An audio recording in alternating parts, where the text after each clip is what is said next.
ban bayani da yawa, amma abinda zan faɗi ne shi ne ka nizinci wannan istighfarin nan kalami ka kama shi duba fa qultu astaghfiru rabbakum innahu kana ghaffara yursilu as-samaa'a 'alaykum midrara yumdidukum bi amwalin wa banin wa yaj'al lakum jannatin wa yaj'al lakum anhara. Kai duk abin da kake bukata a cikin rayuwarka na budi ne, na shirye yara ne, na menene, ka yawaita istighfar. sai sa Allah da kanshi yace wabil ashari hum yastaghfirun. Bayan Allah na kwarai waɗanda suke tashin dare wabil ashari zaka iske su lokacin asuba suna zaune suna astaghfirullah wa atubu ilayhi, astaghfirullah wa atubu. Sigatul istighfar yana da yawa. In kana so ka san su je ka sai muslim ka ga astaghfirullah wa atubu ilayhi, astaghfirullah alladhi la ilaha illa huwa al-hayyul qayyum wa atubu ilayhi. Sannan akwai sayyidul istighfar, Allahumma anta rabbi la ilaha illa anta astaghfir. Ga sunan dai sigatul istighfar sun fi guda 11. Bawan Allah ka rike na ce ka ba da labari, Allah ya taimake mu. Inda muka faɗi daidai Allah ya sa muna cikin mizani, inda muka yi kuskure Allah ya yafe muna. Takaitaccen bayani da muka yi shine abubuwan da zai ja mana rahaman Allah. Na farko mu yi sallah, ina daga cikin manya-manyan jishiki. Na biyu mu ba da zakka, ina daga cikin manya-manyan wato rukunin musulunci. Sannan mu yi ma annabi sallallahu alaihi wasallam biyayya.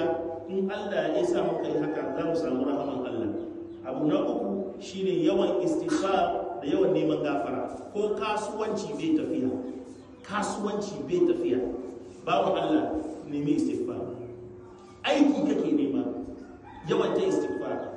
Mata kake nema na gari, yawan ta istighfar. Duba duk abin da kake so a duniya, kar kai abin ya cutu ya kasa, malam ko ma ka ta istighfar. Manzo Allah ya ce fa min kulli dhiqin, duk wani masuwa Allah ya nuna maka mafita, kif ka fita ciki. Kuma ka san wani abin da wani kamata mu sani, wani abin nan ba shi Allah ya kawo wani abin ba shi ya kawo ya sa abin gaba, Allah zai bi ta kan wani ne. Da babu Allah na ce maka in da mu magana mun dade a nan 2010 na je na yi passport. Da muka yi passport muka kare, bawan Allah ga Allah ya saka mai da alheri yana nan. Da muka yi passport lokacin na biometric ya zo sabo an suma na bibiya passport na bibiya. Ba yawan istighfar da yawan roƙon Allah da yawan tashin dare, kuma ina bukata zan yi tafiya, wallahi ina sai passport office haka na sa fulla shi na cire fullan, da na cire fullan shi bawan Allah ashe Allah ya tubo shi ya duba goshi na duba fuska na ya ce ya sunanka, na ce mai sunana Alhassan Aure. Ya ce a'a kai sunanka Aure Alhassan, haka aka zana cikin passport. Wallahi billahi alazim ya shiga ya ciro min passport na kama hanyar gida na wuce.